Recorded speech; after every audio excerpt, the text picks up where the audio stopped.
Anteriormente, nós estudamos Gênesis, do início até o final. E agora nós vamos entrar em Êxodo, que é a continuação. Então vamos orar para a gente poder começar o nosso estudo. Obrigada, Senhor, obrigada por esse momento, papai. Muito obrigada, Senhor, pela vida de cada pessoa que está aqui presente, pela vida de cada pessoa que está assistindo esse vídeo, papai. Que essas pessoas possam sentir, Senhor, a sua paz que excede todo entendimento, a tua alegria, Senhor, que vem de ti, não vem das circunstâncias, papai. Renova, Senhor, fortalece a nossa fé, papai. Nos dê entendimento, nos encha de discernimento, Senhor. Em nome de Jesus, amém. Vamos lá, então. Então, nós vamos estudar Êxodo. Êxodo significa saída, partida. É o segundo livro do Pentateuco. Lembra, o Pentateuco são os 5 primeiros livros da Bíblia, que é a Torá dos judeus.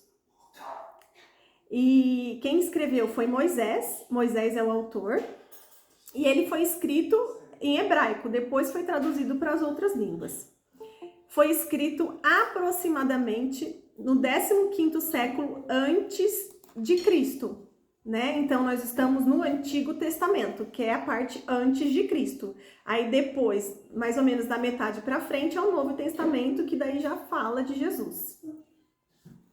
Então, como vocês lembram, lá no finalzinho de Gênesis, que a gente falou da história de José, né? Ele foi então o quê? A porta de entrada para os israelitas, os hebreus, entrarem no Egito. Foi através dele que os israelitas entraram no Egito, né? E aquele período foi um período o quê? De salvação, de sobrevivência. Eles foram abençoados através da vida de José, né? Então, o faraó, naquela época, por causa de José, ele abrigou os israelitas na região de Gósen, lembra? A região de Gósen lá do Egito, naquela terra, né? Só que, gente, bênção, ela é uma medida certa, né? Por exemplo, chuva demais ou chuva de menos pode se tornar em maldição. De bênção passa para maldição, né? Então, a bênção, a gente tem que tomar muito cuidado com a medida da bênção para não extrapolar e nem para vir a menos. Então, eles receberam ali naquele momento, aquele pedaço de terra, né? Eles foram ali salvos, tiveram ali, né, o abrigo do faraó na época, graças a José. E aquela bênção ali foi na medida certa, né? Mas eles foram se multiplicando, porque lembra lá a promessa de Deus para Abraão, desde lá do início, que eles se multiplicariam, né? Eles seriam tão numerosos como as estrelas do céu, como os grãos de areia. E isso realmente foi acontecendo. E com isso eles acabaram o quê? Saindo daquela região de Gósen e foram indo para toda a nação ali do Egito, né? E eles se misturaram com os egípcios e se misturaram com a cultura dos egípcios, né? E assim eles acabaram ultrapassando da medida e se tornaram uma ameaça para aquela nação, porque eles estavam agora se passaram muitos e muitos anos. E aí eles acabaram se perdendo na medida, porque se misturaram com os egípcios e com a cultura deles, com os deuses deles, eles acabaram se distanciando de Deus e eles foram escravizados, né? Isso acontece, gente, muito com a gente, né? Quando a gente acaba se distanciando das coisas de Deus. Por exemplo, na correria, na rotina do dia a dia, você vai se distanciando das coisas de Deus, né? Você vai se deixando levar pelos atrativos do mundo. Aí quando você menos espera, você se esqueceu das coisas de Deus, você se esqueceu de Deus, você está tão ocupado com as coisas do mundo que você não lembra mais de Deus, né? E aí você só vai lembrar de Deus quando vierem as tempestades, que daí a gente fala, né? Oh, meu Deus, é a Ele que a gente recorre, quando vem ali o período de tempestade, o período de deserto, né? Por isso que é tão importante a gente colocar o estudo, a palavra, a leitura da palavra dentro da nossa rotina, né? É importante a gente estar em comunhão com pessoas que também se interessem pelas coisas de Deus, que também compartilhem com a gente ideias da palavra, né? É importante ir à igreja, por quê? Porque quando a gente coloca a palavra na rotina, você tem amizade com outras pessoas que também estudam a palavra, conversam com você sobre isso, e você tem comunhão de ir à igreja, você acaba se aproximando de Deus, porque você está falando sobre as coisas de Deus, você está aprendendo sobre as coisas de Deus, né? E o contrário, você acaba se distanciando. porque é quando sobra tempo ou porque não é legal e você vai deixando, quando você vê, você já está bem distante de Deus. Então, José foi a porta de entrada para o Egito e Moisés, nós vamos ver agora que ele será a porta de saída. Através da vida de Moisés, os hebreus, os israelitas, sairão da terra do Egito. Então, vamos lá. Vamos recordar agora alguns pontos importantes lá de Gênesis. Então, lá em Gênesis, no capítulo 50, no versículo 24, está escrito: antes de morrer, José disse a seus irmãos: estou à beira da morte. Mas Deus certamente virá em auxílio de vocês e os tirará desta terra, levando-os para a terra que prometeu com juramento a Abraão, a Isaque e a Jacó. E José fez que os filhos de Israel lhes prestassem um juramento, dizendo-lhes: quando Deus intervir em favor de vocês, levem os meus ossos daqui. Ou seja, e depois, logo depois, com a idade de 110 anos, José veio a morrer. Ou seja, José ele já estava tendo uma revelação de Deus, né? Ele sabia que o fim dele provavelmente estava próximo, que ele não ia aguentar mais muitos anos, né? E ele pediu: olha, quando eu morrer e vocês chegar o momento de vocês saírem dessa terra, por favor, levem os meus ossos, né? E ali ele já estava tendo uma revelação. Deus ali já estava mais ou menos dando um discernimento, mostrando a ele o que aconteceria. Ele não estaria ali mais presente, mas toda ali a descendência, a parentela dele ali estaria ali. E quando a gente volta ainda em Gênesis, lá no capítulo 15, versículo 13, está escrito: então o Senhor lhe disse: saiba que os seus descendentes serão estrangeiros numa terra que não lhe pertencerá, onde também serão escravizados e oprimidos por 400 anos. Lembra que a gente já leu isso lá em Gênesis? Aí, nessas horas, eu fico pensando, eu falo: nossa, mas por que Deus disse isso lá em Gênesis, no capítulo 15, e foi acontecer agora? Então, é destino? Já estava escrito nas estrelas que eles seriam escravizados? Por que, né, que estava registrado isso ali? E eu entendo que não. Estava escrito ali por quê? Porque, gente, lá em Jeremias, capítulo 1, versículo 5, já diz: antes que eu te formasse no ventre materno, eu te conheci. Ou seja, Deus já nos conhece antes que a gente fosse formado no ventre materno. Ele já conhece o nosso coração.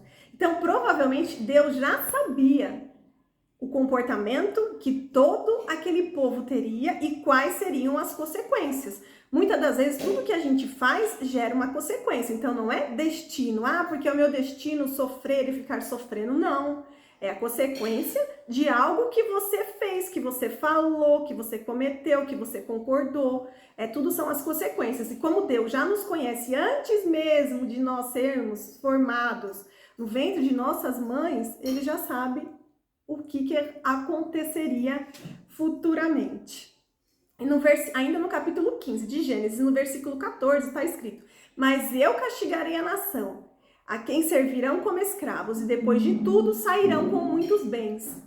Essa parte de castigarei a nação serão as pragas que nós vamos ver, né? Essa nação que vai escravizar os israelitas será castigada através de Deus, através das pragas. E essa parte de muitos bens, eles realmente serão libertos e realmente sairão com muitos bens. E nós vamos constatar isso depois em Êxodo capítulo 3, versículo 10. Então agora em Êxodo capítulo 1, aí vamos já no versículo 5. Ao todo, os descendentes de Jacó eram 70. Então lembra, todo aquele pessoal, aquela parentela de José, o pai Jacó, o pai de José que era o Jacó, né? Eles foram tudo morar ali naquela região de Gósen. Depois, no versículo 6, ora, morreram José, todos os seus irmãos e toda aquela geração morreram, né? Já se passaram muitos anos e eles morreram. Versículo 7, os israelitas, porém, eram férteis, proliferaram, tornaram-se numerosos e fortaleceram-se muito, tanto que encheram o país. Ou seja, eles não estavam mais só naquela região, né, que o faraó tinha dado a eles encheram o país. Então subiu ao trono do Egito um novo rei, né? Se passaram muitos anos, né? E aí um novo rei subiu ao trono e esse rei não sabia muito de José.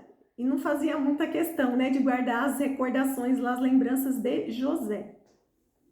Versículo 9. Disse ele, esse rei, disse ao seu povo: vejam, o povo israelita é agora numeroso e mais forte que nós. O rei ali já começou a temer, né? Porque era um povo de uma religião monoteísta, lembra que é só um Deus, totalmente diferente da cultura dos egípcios, e eles estavam crescendo. E mesmo que ele não se lembrasse exatamente de toda a história de José, esse rei sabia que o Deus de José era poderoso, né? Porque ele sabia o que o Deus de José tinha feito lá no passado. Então, o temor, então aquele rei e aquelas pessoas, elas tinham temor, elas tinham medo do Deus de Israel.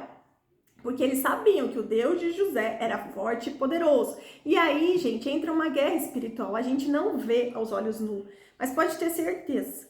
Porque atrás de todo ali briga de poder, existe uma guerra espiritual, né? E ali, o inimigo já estava ali, trabalhando ali na mente do rei, para, né, usar ali para poder combater os israelitas, porque sabia que aquele povo era o povo escolhido. E como sempre, Satanás quer estragar todos os planos de Deus, né? Então, o que acontece? O inimigo, ele acaba fazendo o quê? Então, jogando os dardos inflamados, que a gente ouve na cabeça ali do faraó, né? E jogando ideias ali para que ele conseguisse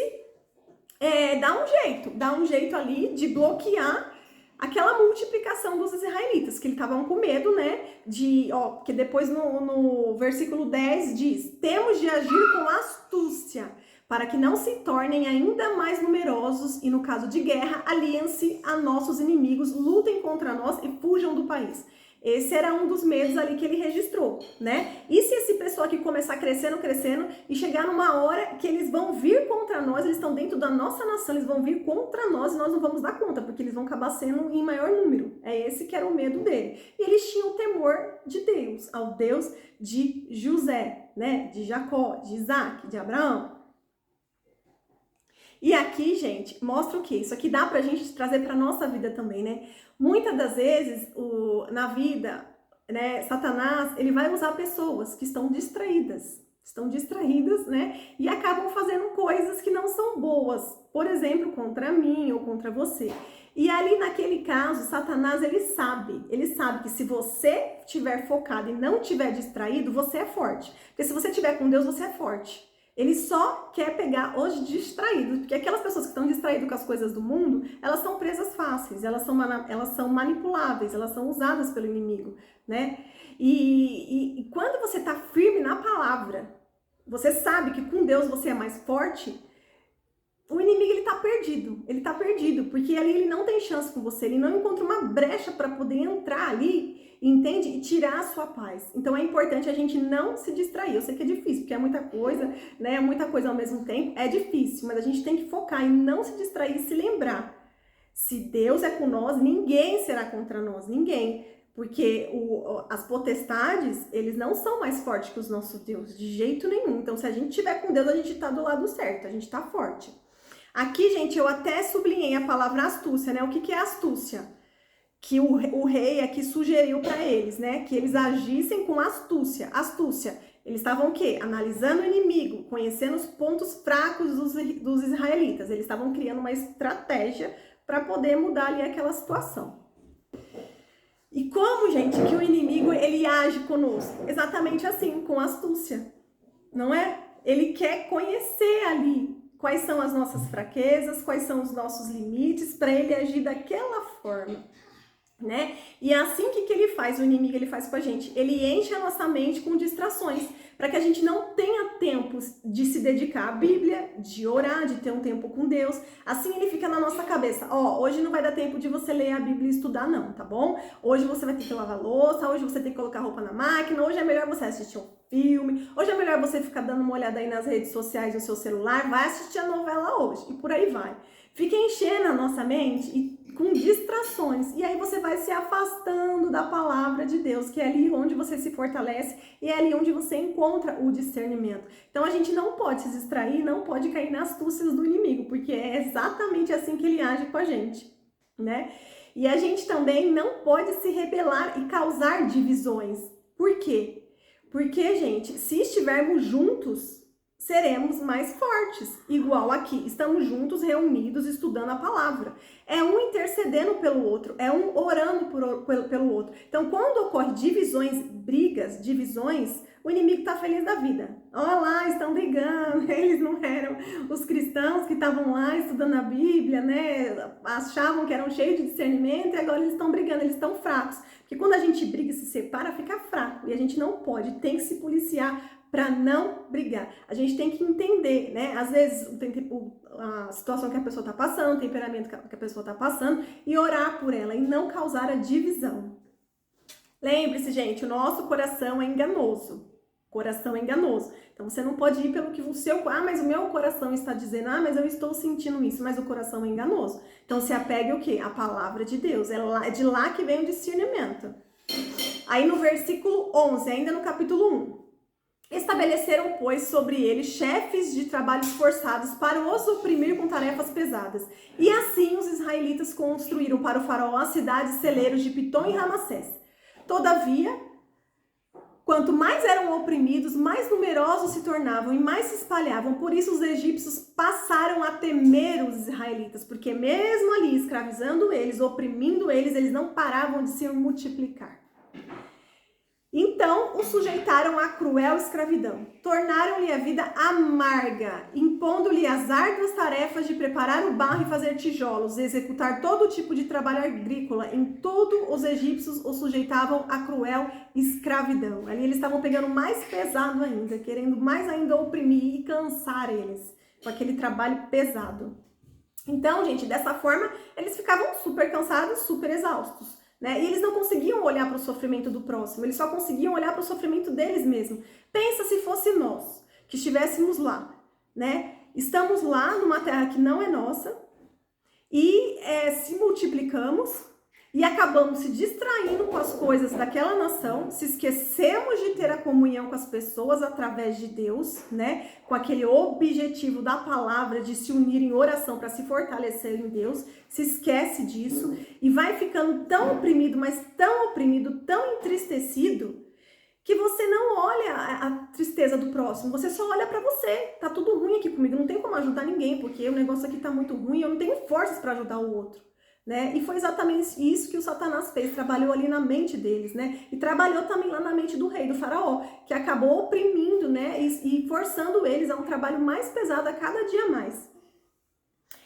E com isso, o que aconteceu? Eles esqueceram que se eles se unissem, eles seriam fortes, porque em unidade somos fortes, né? Numa situação dessa, que está acontecendo com milhares de pessoas, e eles são o povo escolhido de Deus, eles se esqueceram, eles se distraíram, era só dar um start, se lembrar e se reunir, que eles ficariam juntos, fortalecidos. Mas essa foi uma estratégia que o rei utilizou para que eles sofressem tanto, que eles não conseguissem olhar para o outro, e assim eles ficassem separados, só lamentando cada um o seu sofrimento. Lembra, gente, quando a gente estudou em Gênesis, lá de Sodoma e Gomorra, que tem um versículo que diz que Deus ouviu o clamor daquelas cidades. Se Deus ouviu o clamor daquelas cidades, imagine se Deus não ouviria o clamor do seu próprio povo. Deus só estava esperando eles pedirem, eles clamarem, Deus iria intervir. Muitas das vezes a gente também, né, acha que, mas Deus não tá vendo? Mas tanta coisa errada, Deus não tá vendo? Deus não vai fazer nada? Se Deus existisse, se Deus fosse tão bom, por que isso está acontecendo? Porque existe o livre-arbítrio e você tem que pedir, você tem que clamar para Deus. Deus, ele sonda os nossos corações, ele sabe o que está passando, mas você tem que pedir. Ele não vai vir te ajudar, obrigar, eu vou te ajudar e você tem que aceitar. Ele não obriga você a aceitar a ajuda dele. É você que tem que pedir, você que tem que solicitar. A mesma coisa, lembra? Até a musiquinha que fala toque, toque, toque, ó, quem que bate a porta é Jesus. Ele bate, mas você tem que abrir, ele não vai arrombar a porta. Então a gente tem que pedir, tem que clamar. Ainda no versículo 15, o rei do Egito ordenou às parteiras dos hebreus que se chamavam Sifra e Puá: quando vocês ajudarem as hebreias a dar à luz, verifiquem se é menino. Se for, matem-no, e se for menina, deixem viver. Isso foi o que o rei disse às parteiras, essas duas parteiras que ajudavam lá nos partos das hebreias. Todavia, as parteiras temeram a Deus e não obedeceram às ordens do rei do Egito. Deixaram viver os meninos. Então, o rei do Egito convocou as parteiras e perguntou: por que vocês fizeram isso? Por que vocês deixaram viver os meninos? E as parteiras, muito sábias, responderam: essas mulheres hebreias, elas não são como as egípcias. Elas são cheias de vigor e dão à luz antes de chegarem as parteiras. Ou seja, quando a gente chega lá para ajudar, elas já deram à luz e aí não tem como a gente matar os meninos. Né? Ou seja, elas foram sábias e corajosas. Elas sabiam do poder do Deus de José, né? Do Deus de Israel. Então elas falaram: não vamos fazer isso, né? Não podemos fazer isso. Mas elas também não poderiam afrontar o rei da nação delas, né? Então elas foram sábias e usaram e falaram isso pro rei, né? Que não tinha como, porque quando elas chegavam os bebês já tinham nascido. E no versículo 20, Deus foi bondoso com as parteiras. Por quê? Porque a obediência gera bênção, lembram? Elas obedeceram a quem? Ao rei do Egito? Não, elas obedeceram a Deus. Então elas foram abençoadas, porque a obediência gera bênção. Então, o que o faraó fez no versículo 22? Por isso o faraó ordenou a todo o seu povo: lancem no Nilo todo menino recém-nascido, mas deixe viver as meninas. Já que as crianças então nasciam, porque as hebreias eram fortes, então ele falou: então eu quero que pegue todos os meninos, os bebês, e lancem no rio, que eles todos morram afogados. Ele queria, porque queria dar um jeito ali no controle de natalidade daquelas crianças. Aí a gente vai entrar agora no capítulo 2. Um homem da tribo de Levi casou-se com uma mulher da mesma tribo. E ela engravidou e deu à luz a um filho. Vendo que era bonito, ela o escondeu por 3 meses, porque era bem nessa época onde o faraó queria matar todos os bebês. Aí eu coloquei para vocês essa imagem para a gente recordar, lembra? Abraão, Isaac e Jacó. E os filhos de Jacó, né, que deram origem às tribos de Israel, né? Então aqui em cima está dizendo que um homem da tribo de Levi casou-se com uma mulher da mesma tribo, então da tribo de Levi, que vai ser a mãe de Moisés e o pai de Moisés. Ainda capítulo 2, versículo 3. Quando já não podia mais escondê-lo, pegou um cesto feito de junco e o vedou com piche e betume. Colocou nele o menino e deixou o cesto entre os juncos à margem do rio Nilo. Ou seja, ela tentou esconder o máximo possível o seu bebê. Ela amamentou ali durante o período, mas chegou um momento que não tinha mais como esconder. Ele estava ficando grande, chorava, não tinha como. Então, o que ela pensou? Fez um cesto, né? Colocou o piche, vedou com piche, com betume, e falou: vou colocar o meu bebê aqui dentro e vou jogar ele no rio, né? E tava ali, com certeza, orando e pedindo que Deus salvasse o filho dela de alguma forma, porque não tinha como ela salvar. Ela não podia fazer mais nada. E essa parte me lembra muito, gente, a parte de Noé, não é? Porque Noé e a sua família e todos aqueles animais, eles foram salvos por quê? Porque eles estavam dentro do barco. E aí também é como Moisés estivesse dentro de um barquinho ali, protegido e andando pelas águas. No versículo 4, a irmã do menino ficou observando de longe para ver o que lhe acontecia, né? Então a mãe de Moisés colocou lá, ele tinha uma irmã que era mais velha, e aí essa irmã ficou por perto. Então tá, mãe, você joga o cestinho e coloca no rio, que eu vou ficar observando para ver onde que vai, pra gente ver o que vai acontecer. A filha do faraó descerá ao Nilo para tomar banho. Enquanto isso, as suas servas andavam pela margem do rio. Nisso viu o cesto entre os juncos e mandou sua criada apanhá-la. Então a princesa, a filha do faraó, estava lá no rio se banhando e aí viu esse barquinho chegando. E aí pediu para uma das suas criadas ir lá e pegar. As criadas foram lá e pegaram e trouxeram para ela. Então a irmã do menino se aproximou e perguntou à filha do faraó: a senhora quer que eu vá chamar uma mulher dos hebreus para amamentar e criar o menino? E ela respondeu: quero. E a moça foi chamar a mãe do menino. Então a filha do faraó disse à mulher: leve este menino e amamente-o para mim, e eu lhe pagarei por isso. A mulher levou o menino e o amamentou. Tendo o menino crescido, ela o levou à filha do faraó, que o adotou, e lhe deu o nome de Moisés, dizendo: porque eu o tirei das águas. Então, olha só a bênção, né? Ela foi ali muito privilegiada, porque naquela época vários meninos morreram, e ela conseguiu salvar o filho dela. Teve ali aquela estratégia, colocou no rio.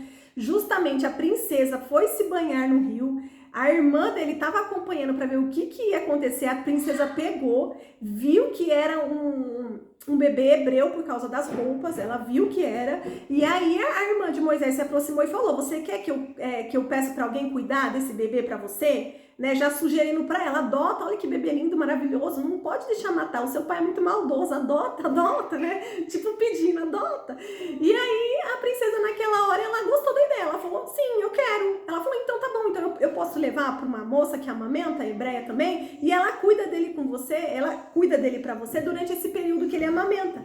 E a princesa concordou e ainda disse que ia pagar por isso, ou seja, Moisés voltou para a mãe dele, porque a mãe dele que amamentou ele, e cuidou dele nos primeiros dias de vida. Nos primeiros dias não, nos primeiros anos, né? Pelos estudos mostra que Moisés ficou com a mãe mais ou menos entre 3 e 5 anos, porque naquela época eles amamentavam até mais ou menos nessa idade, né? E depois disso que ela foi e entregou para a princesa, que a princesa adotou, né? E cuidou dele como filho dela. Aí sim que ele foi morar lá no palácio.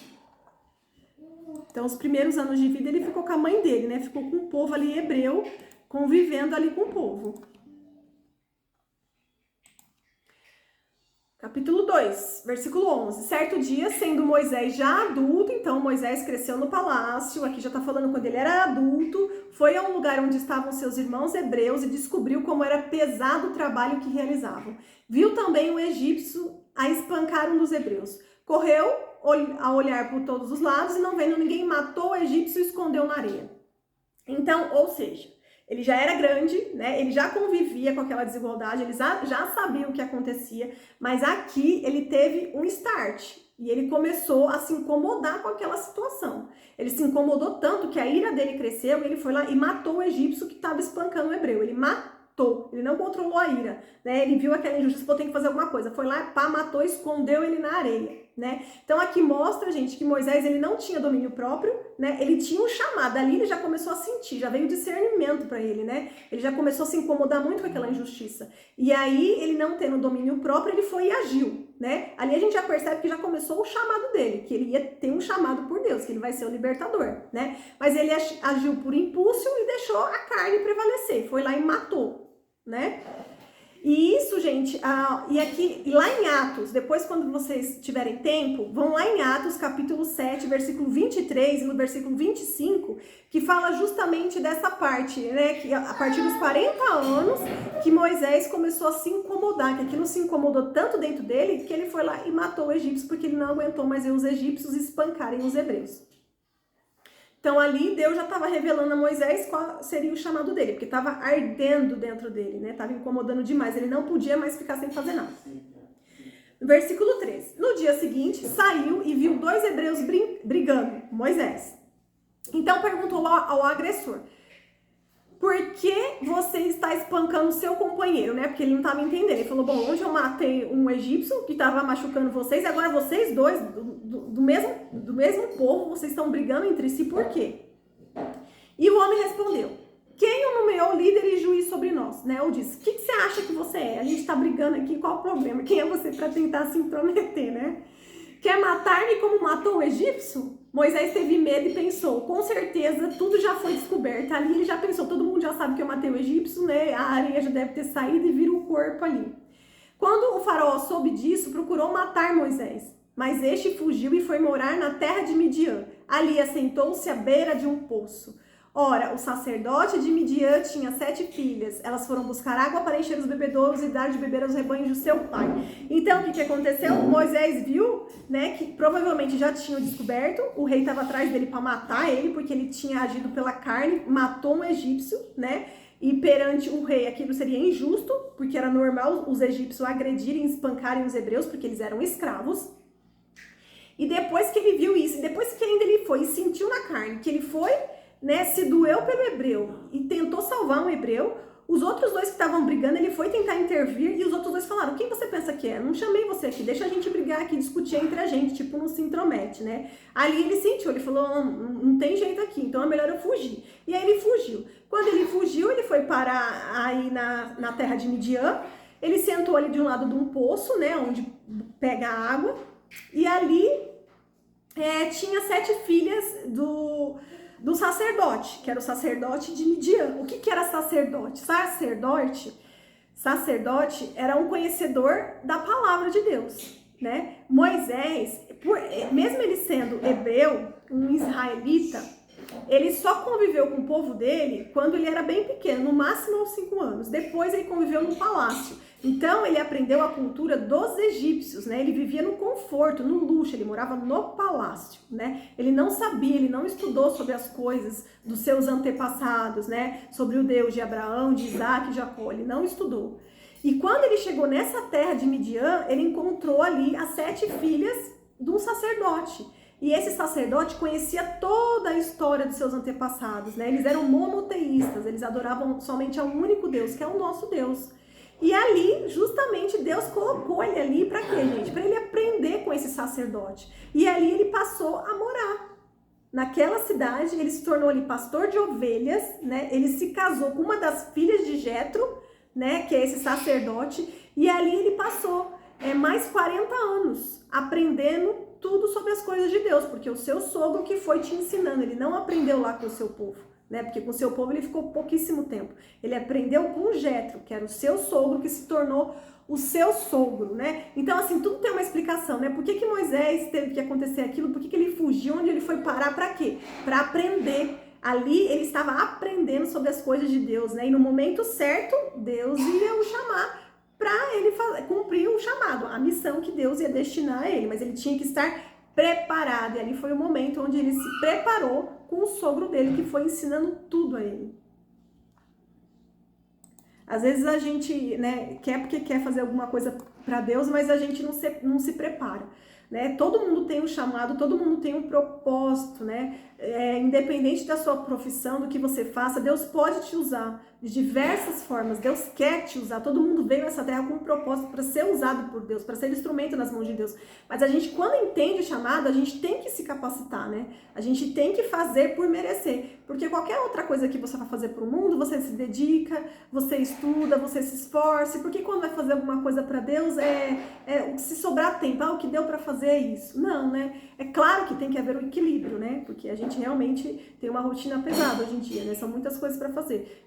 A gente tem que ter um equilíbrio para não enlouquecer, né? E também largar tudo, largar os filhos, largar tudo, não tá certo. A gente tem que buscar o discernimento na palavra. Mas a gente tem que sim se capacitar e se dedicar também, né? Às coisas de Deus, ao chamado que Deus trouxe para o nosso coração.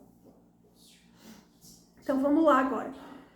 Capítulo 17. Aqui vai contar exatamente o que eu falei agora anteriormente, ó, que alguns pastores se aproximaram e começaram a expulsar as filhas de Jetro, né, que é o futuro sogro de Moisés dali. Elas estavam ali pegando água, aí chegou esses pastores, né, eles estavam pastoreando com as suas ovelhas, eles eram homens folgados, tipo, chegaram depois e falaram para elas, ó, dá licença, sai daí logo, eu quero pegar água e dar aqui para minhas ovelhas, né? Como eles eram homens fortes, elas cederam e deixou. Mas Moisés estava por ali, e o Moisés foi o herói.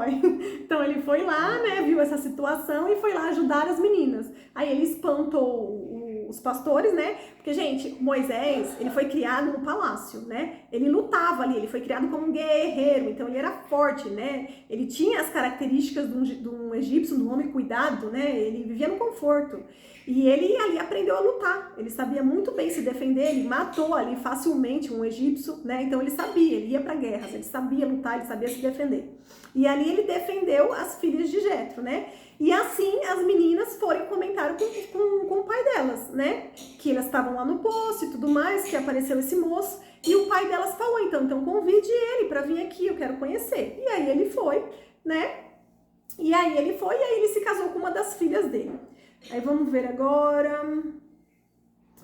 Aí, ó, vamos agora para o versículo 21. Moisés aceitou e concordou também em morar na casa daquele homem, então Jetro ali ofereceu a ele e este lhe deu por mulher sua filha Zípora. Então a Zípora, que era a filha de Jetro, se casou então com Moisés. Ela deu à luz a um menino, a quem Moisés deu o nome de Gerson, dizendo, sou imigrante em terra estrangeira. Muito tempo depois, morreu o rei do Egito, que é aquele lá, lembra que ele teve que fugir, porque queria matar ele, porque ele matou um egípcio. E os israelitas gemiam e clamavam debaixo da escravidão, e o seu clamor subiu até Deus. Ou seja, por que eu sublinhei e coloquei a flechinha embaixo no plural? Porque ali eles estavam em unidade. Os israelitas, não era um ou outro que estava clamando. Ali eles resolveram se unir. Eles se uniram, clamaram e eles gemiam, porque ali a opressão era muito grande, né? Uma opressão física, uma opressão espiritual, estava muito pesado. E eles clamaram e Deus ouviu o clamor. E Deus aqui vai começar a agir. Então, ó, finalmente o povo clamou, né? Porque foi aquilo que eu falei anteriormente. A gente precisa pedir. O que você quiser, você tem que pedir. Se prostra perante a Deus, conversa com Deus e pede para Deus. Tem que pedir. Ele não faz nada se você não pedir, se você não solicitar. Deus não entra em sua vida se não for convidado. Deus é um Deus de relacionamento, oração. E aí a gente se pergunta, como está o seu relacionamento com Deus, né, gente? Para você ter intimidade com Deus, é a mesma coisa quando você faz uma amizade com uma pessoa que você não conhecia.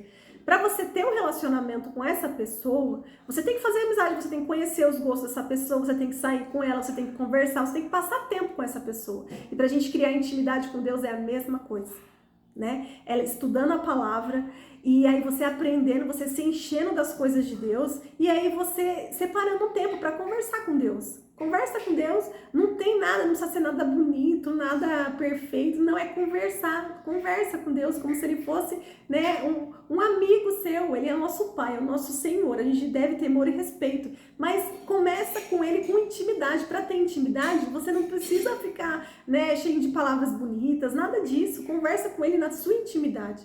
E ele vai falar com você, você vai sentir ele falando com você através da palavra, ele vai falar através do Espírito Santo na sua mente. Você só começar, aí você decida ser obediente, obedecer a palavra de Deus, e aí você vai ver, isso vai trazer bênçãos, isso vai trazer curas de feridas, isso vai te trazer libertação, com certeza.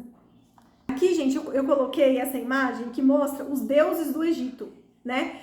Porque, lembra, os israelitas, eles adoravam um único Deus, eram da religião monoteísta. Só que o Egito não, eles eram politeístas, eles adoravam a vários deuses. E cada deus aqui tinha um significado. Eu coloquei essa imagem porque mais pra frente nós vamos falar sobre isso, tá bom? Então foi aquilo que eu já falei, ó, Moisés, mais ou menos com 3 a 5 anos, né, ele foi morar no palácio e ele cresceu no meio daquela cultura egípcia, né? Então, ele achava também que ele podia adorar todos esses deuses. E foi justamente quando ele foi para aquela terra de Midian, né, que ele começou a conviver com seu sogro, com Jetro, que ele começou a entender, né, que na verdade existe um único Deus, que esse Deus que é o nosso Deus, que é o Criador e que é o poderoso. Agora a gente já entra no capítulo 3. Versículo 1. Moisés pastoreava o rebanho do seu sogro Jetro, que era sacerdote de Midian, né, que a gente já falou sobre isso. Um dia levou o rebanho para o outro lado do deserto e chegou a Horebe, o monte de Deus. Gente, ele pastoreava, então ali, né, ele casou com a filha de Jetro, a Zípora, teve um filho, Gerson, e ele era pastor, né, então ele pastoreava com as ovelhas ali por aquela região, por aquelas terras. E Jetro já tinha ensinado bastante coisa para Moisés, né, ele já sabia sobre as coisas de Deus. E aí no versículo 2, ali o anjo do Senhor lhe apareceu numa chama de fogo que saía do meio de uma sarça. Moisés viu que, embora a sarça estivesse em chamas, ela não era consumida pelo fogo. Que impressionante, pensou, por que a sarça não se queima? Vou ver isso de perto. O Senhor viu que ele se aproximava para observar, então no meio da sarça Deus o chamou. Moisés, Moisés, eis-me aqui, Moisés respondeu. Então disse Deus, não se aproxime. Tire as sandálias dos pés, pois o lugar em que você está é terra santa. Ali Deus já deu uma correção para o Moisés. Vai com calma, Moisés. Gente, o que era a sarça? A sarça era um arbusto baixo, seco e espinhoso. Era natural naquela região que as sarças pegassem fogo, porque era muito quente aquela região. Então, sozinha mesmo, as sarças pegavam fogo. Mas o que chamou a atenção de Moisés é que a sarça pegava fogo, mas ela não estava sendo destruída, ela não estava sendo queimada. Ela continuava íntegra, com fogo sobre ela e ela íntegra. Ela não estava queimando, não estava saindo a fumacinha de queimado, que ela estava sendo destruída. Isso que atraiu Moisés. Quando Moisés chegou próximo, Deus falou para ele, tire as sandálias dos pés, pois o lugar em que você está é terra santa. Aí no versículo 6. Disse ainda, eu sou o Deus de seu pai, o Deus de Abraão, o Deus de Isaac, o Deus de Jacó. Então Moisés cobriu o rosto, pois teve o medo de olhar para Deus. Quando ele percebeu ali, ele entendeu que era o próprio Deus, que era o Deus que o seu sogro havia lhe explicado, né? Então ele ficou ali com temor, porque ele viu o quão poderoso é esse Deus. E aí ele ficou com temor e cobriu o rosto. Disse o Senhor, de fato tenho visto a opressão sobre o meu povo do Egito. Deus falando com Moisés. E também tenho escutado o seu clamor por causa dos seus feitores, e sei quanto eles estão sofrendo. Por isso, desci para livrá-lo das mãos dos egípcios e tirá-los daqui, para uma terra boa e vasta, onde manam leite e mel, a terra dos cananeus, dos hititas, dos amorreus, dos fariseus, dos heveus, dos jebuseus.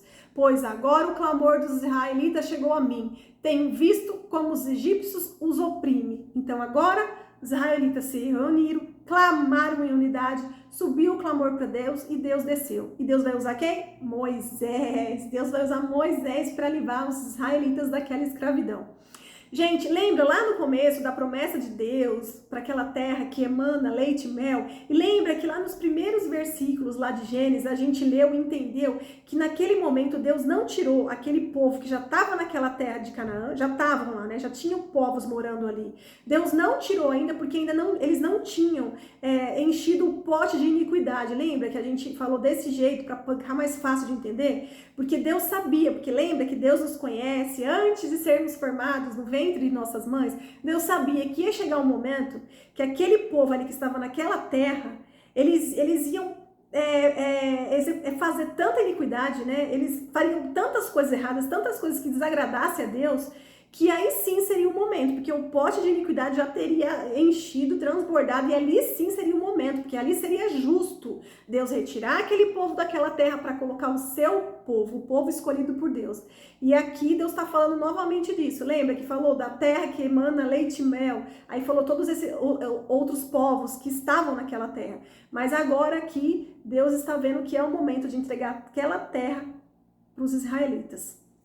Então, gente, Deus, ele não desistiu de Moisés, né? Porque Moisés lá, ele agiu de forma errada, né?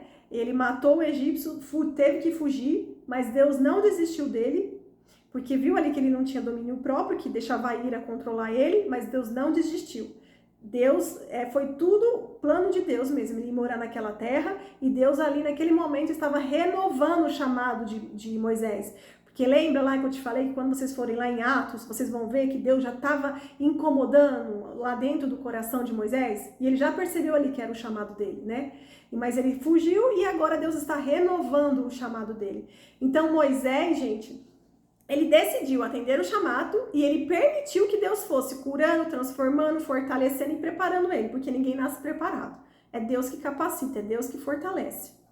Porque assim, gente, como ele era um pecador, ele tinha muitos defeitos, assim como a gente, né? Ele era um pecador, ele tinha muitos defeitos, mas quando você decide atender o chamado de Deus, quando você decide obedecer a Deus, Deus, ele maximiza os seus pontos fortes, ele trabalha, minimiza os seus pontos fracos, as nossas fragilidades, e nos prepara e nos fortalece, né? E para a honra e glória de Deus, em Números, lá no livro de Números, está escrito que Moisés era o homem mais manso da terra.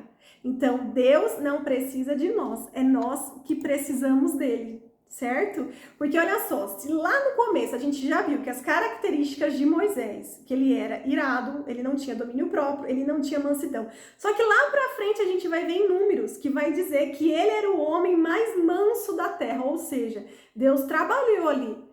Trabalhou nas características dele, trabalhou no comportamento, trabalhou ali na autoestima dele, que a gente vai ver isso pra frente. Ele permitiu que Deus trabalhasse, que Deus curasse as feridas, porque todos nós temos feridas, todos temos ferida, faz parte do processo que a gente passou.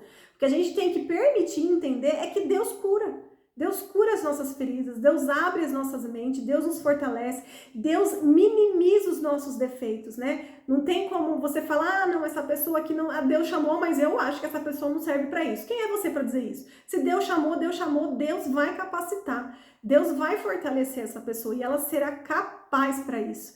Lembra lá quando a gente falou de José, que sempre aparecia e Deus estava com ele? Então, mesmo ali, por todo o perrengue que ele passou, uma coisa ruim atrás da outra, Deus estava com ele e ele chegou a ser o governador de Egito.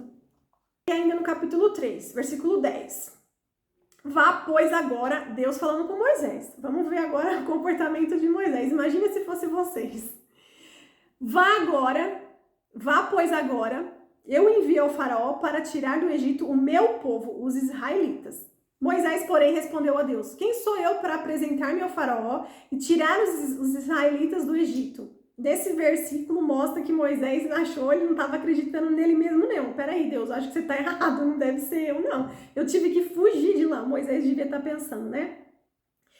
E no versículo 2, Deus afirmou: eu estarei com você. Esta é a prova de que sou eu quem o envia. Quando você tirar o povo do Egito, vocês prestarão culto a Deus neste monte. Moisés perguntou: quando eu chegar diante dos israelitas e lhe disser, o Deus dos seus antepassados me enviou a vocês, e eles me perguntarem qual o nome dele, o que eu digo? Porque Moisés estava preocupado, porque ele ia lá falar com o povo que tinha crescido nessa cultura, né, do Deus Todo-Poderoso. E ele não, ele tinha crescido na cultura do egípcio. Tudo que ele tinha aprendido ali durante aquele período foi com o sogro dele. Mas ele estava muito inseguro, porque como que ele ia chegar lá? Com que moral, ele pensou, né? Com que moral que eu vou chegar lá? Sendo que eu não cresci entre eles, como que eu vou chegar lá e dizer que eu vou salvar eles, que o Senhor me mandou ir lá? Eles vão duvidar de mim, eles vão dizer que não deve ser eu, né? Deve ser isso que Moisés deve ter pensado.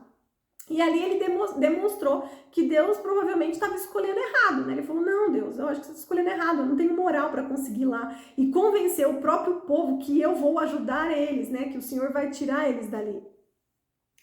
E aí, no versículo 14, disse Deus a Moisés: eu sou o que sou. Chega lá e você diz: eu sou o que sou. Em algumas Bíblias está com o tetagrama, né, que são as 4 consoantes, que é o nome aqui que Deus se revela para Moisés, né, que é o eu sou, é o Deus. Em algumas Bíblias está escrito Yahvé, aí tem algumas que estão escrito como eu sou o que sou, e tem algumas que está com tetagrama, que são aquelas 4 consoantes que a gente não consegue pronunciar. É isso que você dirá aos israelitas: eu sou me enviou a você. Então Deus está falando para Moisés, chega lá e você fala: o eu sou me enviou a vocês. Disse também Deus a Moisés: diga aos israelitas, o Senhor, o Deus dos seus antepassados, o Deus de Abraão, o Deus de Isaac, o Deus de Jacó, enviou-me a vocês. Este é o nome para sempre, nome pelo qual serei lembrado de geração a geração. Deus ali já estava fortalecendo Moisés com alguns argumentos para que ele tomasse coragem e fosse lá cumprir o chamado dele, né? Aí no versículo 16, vá, reúna as autoridades de Israel e diga-lhes: o Senhor, o Deus dos seus antepassados, o Deus de Abraão, de Isaac e de Jacó, apareceu a mim e disse: eu virei em auxílio de vocês, pois vi o que lhes tem sido feito no Egito. Se ele chegasse e falasse isso, né, o pessoal já ia entender que realmente Deus que ouviu o clamor deles. Versículo 17, eu prometi tirá-los da opressão do Egito para a terra dos cananeus, aquela terra lá que emana leite e mel. As autoridades de Israel o atenderão. Depois você virá com eles ao rei do Egito e lhe dirá: o Senhor, o Deus dos hebreus, veio ao nosso encontro. Agora deixe-nos fazer uma caminhada de 3 dias, adentrando ao deserto para oferecer sacrifícios ao Senhor nosso Deus. Então aqui, gente, ele está dando argumentos e disse: quando você chegar lá ao povo israelita, eles vão acreditar que é você, porque Deus já vai trabalhar naquele povo, para que eles entendessem e acreditassem em Moisés.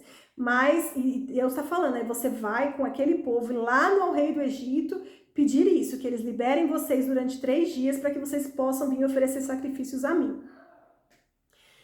21, e farei que os egípcios tenham boa vontade para com o povo, de modo que quando vocês saírem, não sairão de mãos vazias. Lembre, eles vão sair na hora certa e realmente não vão sair de mãos vazias. Todas as israelitas pedirão às suas vizinhas e às mulheres que estivessem hospedados em casa objetos de prata, de ouro, de roupas que vocês porão em seus filhos e em suas filhas. Assim vocês despojarão os egípcios. Despojo, gente, era quando acontecia nas guerras. Lembra quando tinha guerra? Os vencedores tinham direito ao despojo de tudo que estava ali naquela terra que eles venceram. Então é que Deus está dizendo: vou preparar tudo, vocês não sairão de mãos vazias, vocês levarão muitas riquezas com vocês. E é isso que foi ajudando eles a manter depois todo o período que eles vão passar durante esse deserto, que a gente vai agora estudar.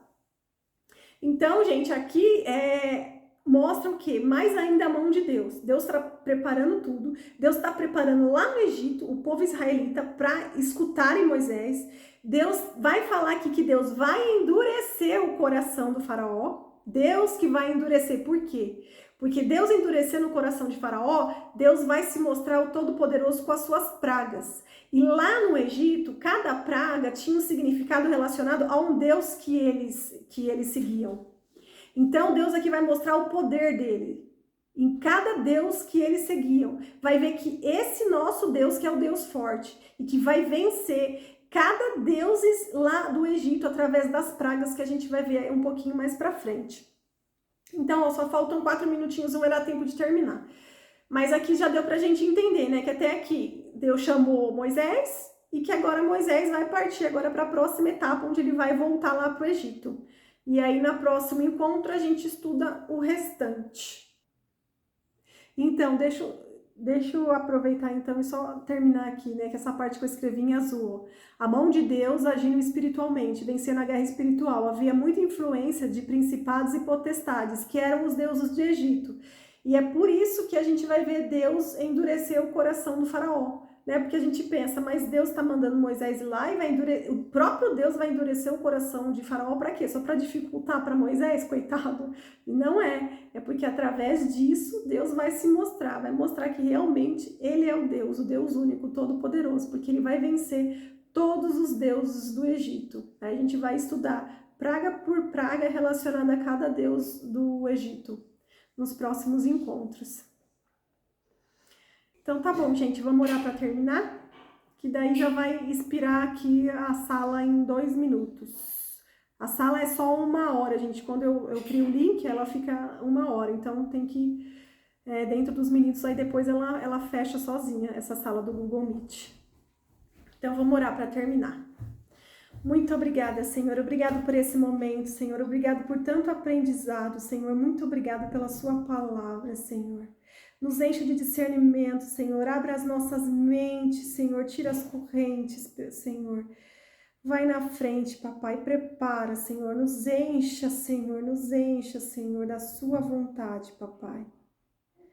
Muito obrigada, Senhor. Que haja paz, Senhor. Que haja alegria em cada lar, Senhor. Guarde, Senhor, a nossa entrada, a nossa saída, Senhor. Muito obrigada, papai. Em nome de Jesus. Amém. Amém, gente.